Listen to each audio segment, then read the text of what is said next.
It's okay to buy land and only sell to the blackest of the blackety black population.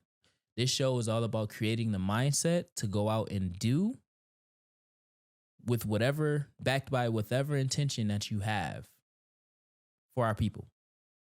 We should be committed to our people and the advancement of our people. Volume 2. Yeah. This is our show. Yeah. Introspective Insight. Introspective Insight. Peace, love, and all that good stuff. I am King Dev, and this is Introspective Insight, the Black Wall Street Podcast, Volume 2. Is this camera on? Is that camera on? It's both these cameras. Volume 2. Welcome back to Introspective Insight, the Black Wall Street Podcast. We've been doing this since 2017. The first episode dropped, and since then it was every week. Every week I'm in the studio. Every week I'm producing shows. Every week. And then the pandemic hit, and that canceled out everything. But before we get into that, I just want to get into the word of the show and the quote of the show, because y'all already know we have to do it. Intentionality is the word of the show. The quality of mental states, examples, thoughts, beliefs, desires, hopes that consist in their being directed towards some object or state of affairs. Yo, I love the word intentionality because we generally only use intention. Like, you ever heard somebody say, I had good intentions, or that wasn't my intention. I didn't mean to do that or say that. So intentionality takes it a step further. So intentionality takes intention and turns it into action.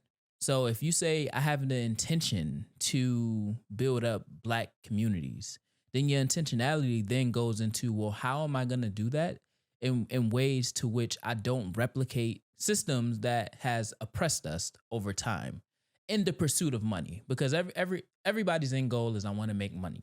So if you have the intention to build up Black communities, then your intentionality should lie in the belief of wanting to build up Black people or people of color. And then the action should follow suit to that. The action shouldn't be, oh, well, until I get the money, I'm going to eat off of, for example, I'm going to eat off of poverty. I'm a poverty pimp. And then once I get the money, then I'm going to go back and, reclaim what is the Black community. So that's just an example of intentionality. And I guess it's one of those things where I'm on one of my national calls. I want to say in January, it was like how I level set it the year. Like, the year is about intentionality. The year is about taking the intentions that we each have and putting those into action, so we don't get to a point where it was like, oh, that wasn't my intention. I didn't mean to do X, Y, and Z. I want to make sure that the intention that we bring to this show, that I bring to this show in particular, as I produce and find our special guest host that won't always sit in this chair. This is just the aesthetic of the set. I want to make sure that when people come on the show, we're intentionally attacking the Black Wall Street mindset. And we'll get into that too, because again, this is the Black Wall Street Podcast, but we're not in pursuit of just the physical. We're in pursuit of the mental as well, i.e. introspection, insight, play on words. And then the quote of the show is, hold fast to dreams.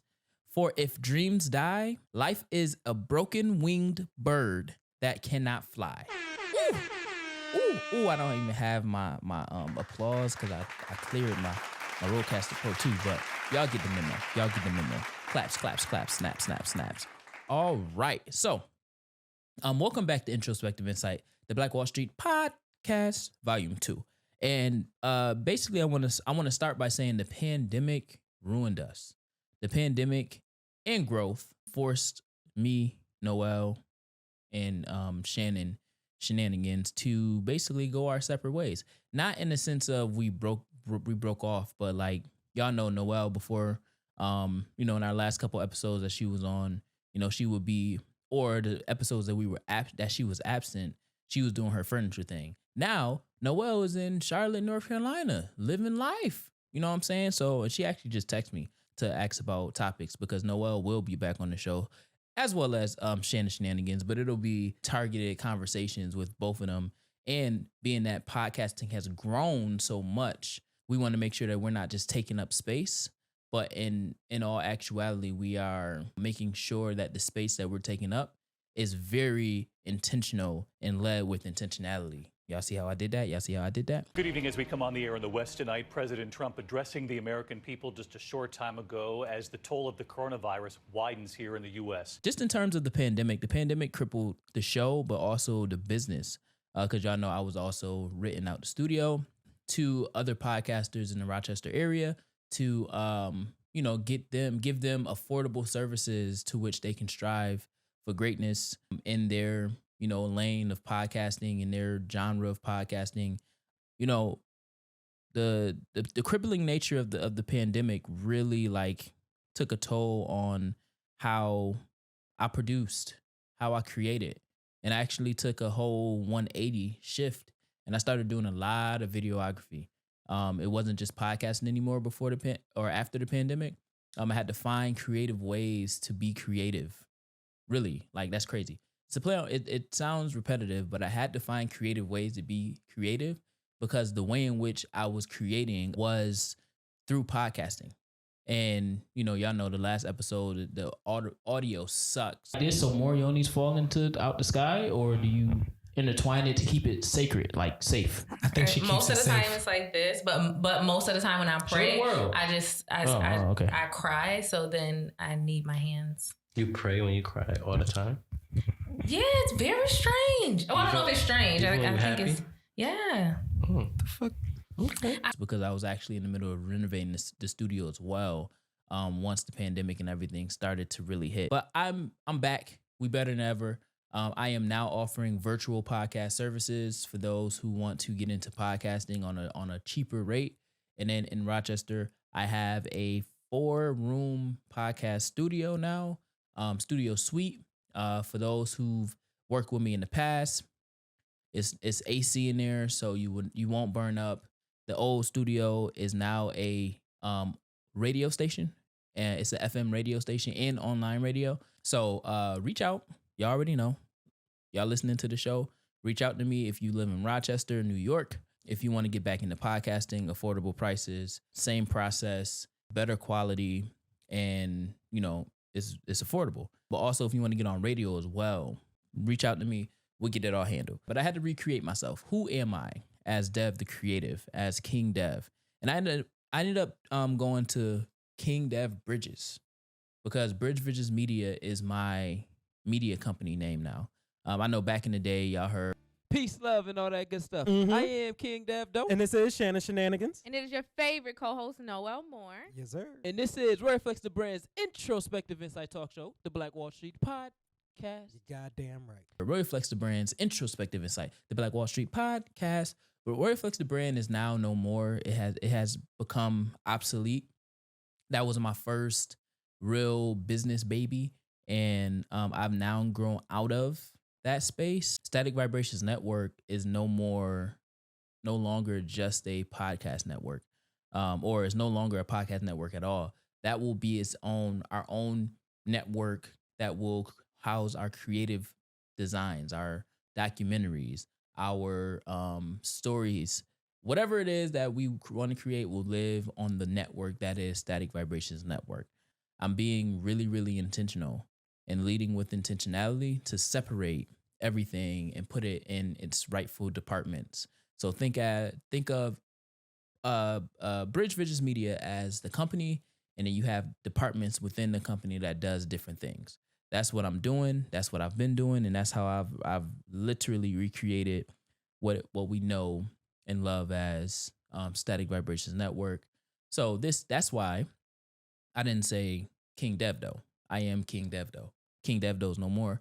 It is King Dev Bridges. It is also kind of a play on words. Bridge Visions Media.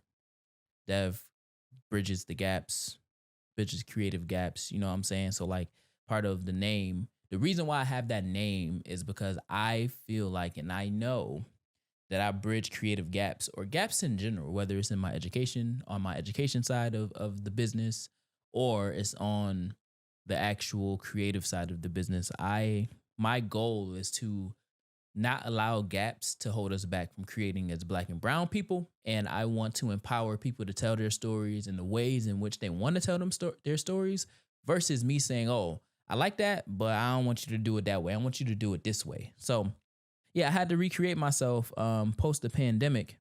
I want to reintroduce the show, Introspective Insight, the Black Wall Street podcast. First of all, I want to say that Black Wall Street is in fact a mindset first before it's a physical place. So when I say the Black Wall Street podcast, you're coming to engage and indulge and listen to dialogue that pushes us forward as a people, as a community. Now, every time, and I'm gonna strive to like do this intentionally, every time that I have somebody on the show as a special guest host or two special guest hosts, part of the show now is gonna be really crafting arguments that will help craft a better understanding of what it is that we experience as Black people and how can we collectively come up with collective action, collective thought, and collective movement to push ourselves forward.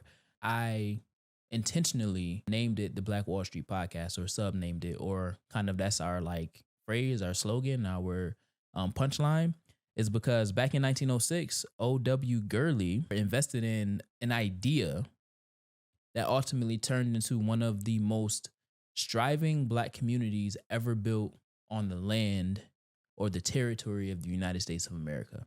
It was also giving Black people in that time the confidence to go out and make money from white businesses, you know, the same difference that we do all the time, but instead of spending money out there, coming back to our community and spending money in our community, which then led to the Black dollar circulating in our community for days and days and days on end. And of course, it came to an end all because a Black man was accused of sexually assaulting a younger white elevator operator. Of course, that's the ending, but we ain't talking about the ending. But I have to acknowledge how it ended because that's part of the growth. That's part of the struggle. I'm talking about Black Wall Street and the Black Wall Street mindset. Well, O.W. Gurley purchased 40 acres of land. He was not given, because 40 acres and a mule. He purchased 40 acres of land, and he was intentional. His intention was to only sell to African American settlers on this land. And this was in 1906. Imagine a millionaire or a billionaire, Black, buying land and only selling to Black people. No matter where you come from, it could be Section 8, whatever. You only sell to Black people intentionally. It's not discrimination. It's not segregation. It's the building up of a community, because there's so many different practices to where I'm going to not sell to this group of people that is melanated, because we don't want them to jeopardize the integrity of our community.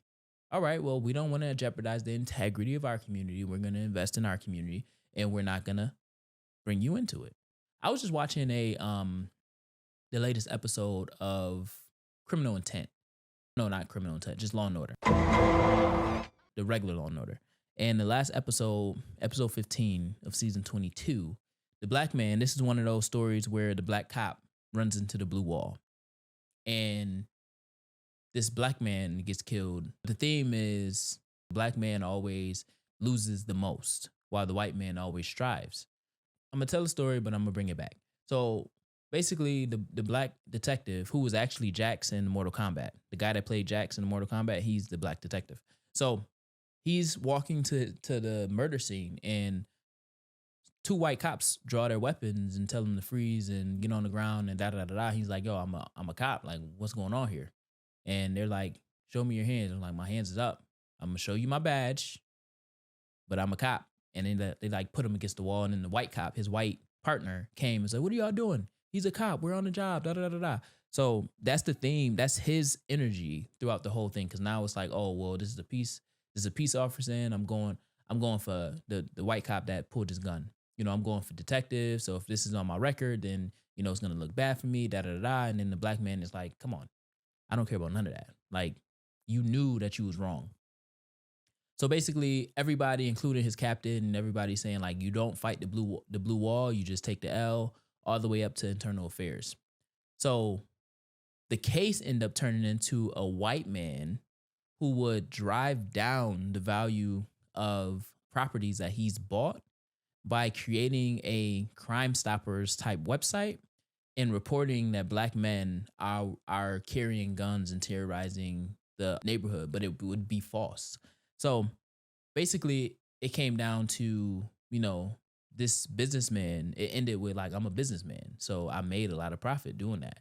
So his business model was driving down the value of his properties at the expense of innocent black men not doing anything but walking down the street in what would be their neighborhood. I say all of that to say that it's okay to buy land and only sell to the blackest of the blackity black population. And then investing in that, making sure that we're investing in the businesses, the black owned businesses, giving black owned businesses the ability to have storefronts or co-work spaces, things of that nature. And that's really what O.W. Gurley did in 1906. He bought this land and established basically a hotel. He established a hotel. That was the first building. And then he just continuously like built on this land, which is now known as Greenwood Avenue. In short, the Black Wall Street mindset is one that is fueled by intentionality. The Black Wall Street mindset is something that is needed in order to build anything that is striving while black.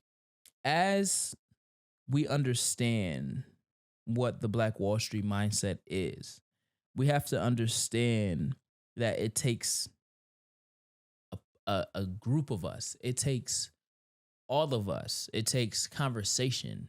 It takes disagreements, but it also takes resilience. It takes so many things to really build what was built in 1906. And the mere fact that it was built in 1906 off of one investor and then a bunch of other investors coming in after they've invested in this spot. For example, I opened the studio in 2018, August of 2018, if I'm not mistaken.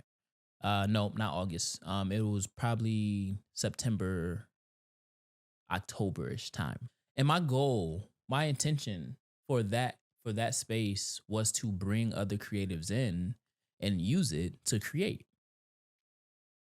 Now, 18, 19, 20, 21, 22, 23, 5 years later, it is doing just that. I am partnering with other creatives to help run the space, and we're then renting out the studio spaces to other creatives to use the space to create. You don't have to worry about overhead. You don't have to worry about snacks. You don't have to worry about water. You don't have to worry about paying bills. All you have to do is pay the rate, go create. Pay the rate, go create. That is what the intentionality of the intention of the space brought. Also, the other thing is affordable prices. Not the best, the affordable prices with quality service, with quality props, with quality mics, with quality equipment, with quality options. Like everything is quality at an affordable price. Now, does that mean that it's cheap? Absolutely not. But what it does mean is that you have the ability to create your own price model. You have the ability to create without having to worry about where am I going to go to create, without having to worry about somebody interrupting you. All you have to do is reach out to us. We'll give you access to the spaces. And so much so that our podcast space is 100% self-automated. So once we get you in, we give you a thumbprint to the room that you choose. We give you a code to the key to the door. Everything is surveilled. So we got cameras in there so nobody can actually steal. We even give you an editing station. So if you don't have a computer at home or whatever, you can edit your own show right there in the studio. It's something that Rochester in particular haven't seen. And I've always thought about, how can I give back to my people? How can I allow for my people to do what they do without the oversight. And as long as they take it serious, they reap the benefits.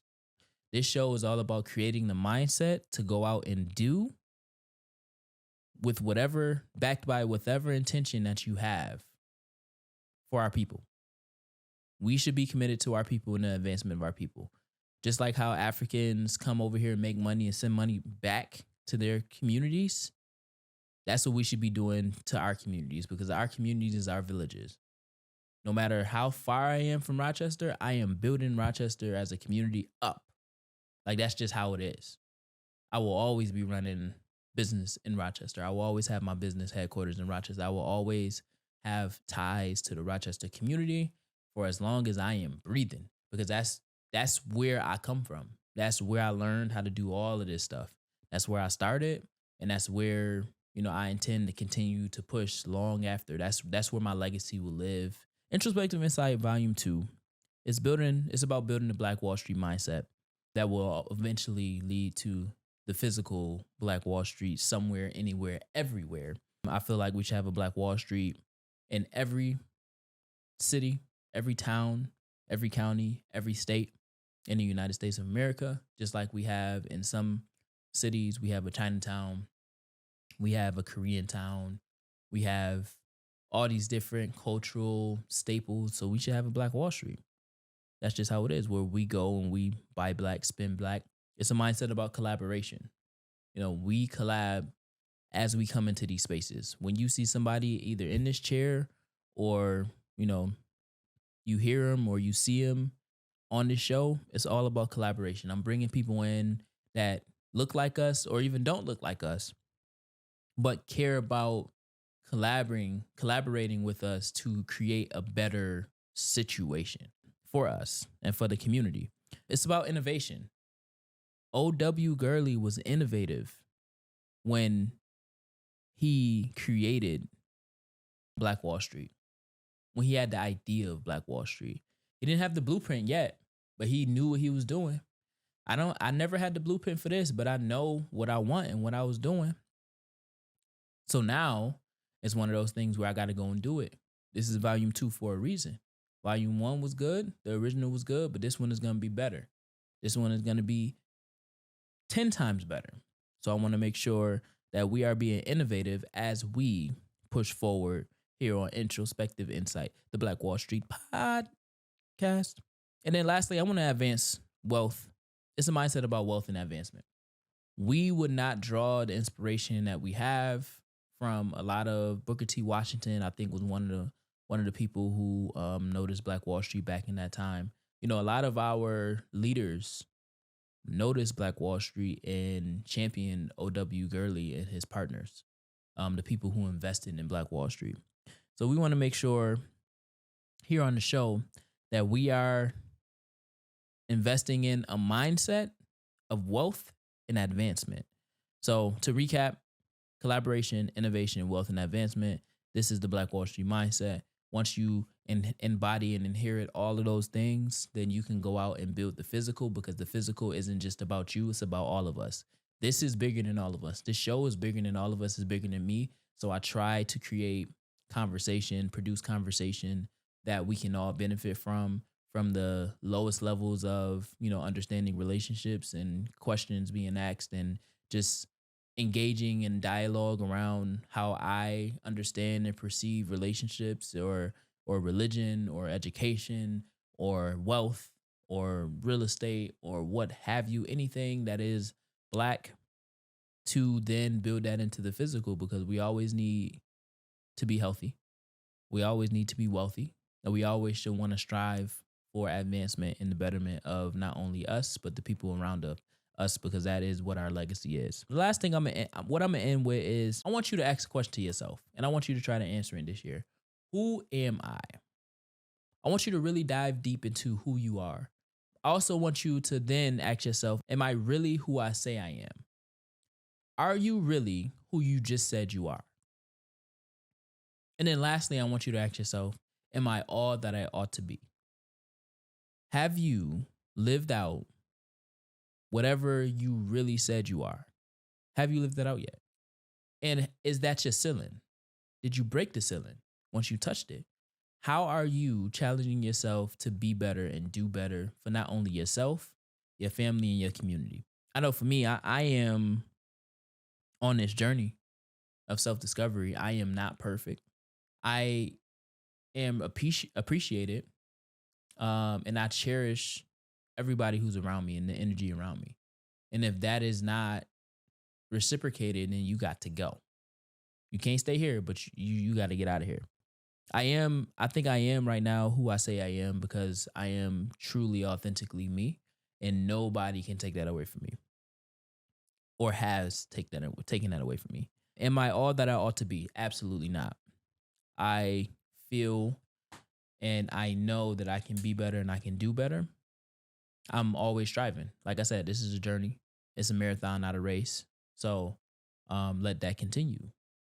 Rest in royalty, Nip. I hope you guys are still here. If you are the real MVP KD crying meme. You're the real MVP. I appreciate you for sticking around. I invite you to continue to listen to the next episode, to more episodes to come. Sorry this took so long to come out, but I thank you and appreciate you for being here for the relaunch of Introspective Insight. And y'all already know, bring another set of ears for next week's show. This is Introspective Insight, the Black Wall Street Podcast, Volume 2. And we out. See you soon. Yeah. Come back next week. Yeah. Introspective Insight. Introspective Insight. Volume 2.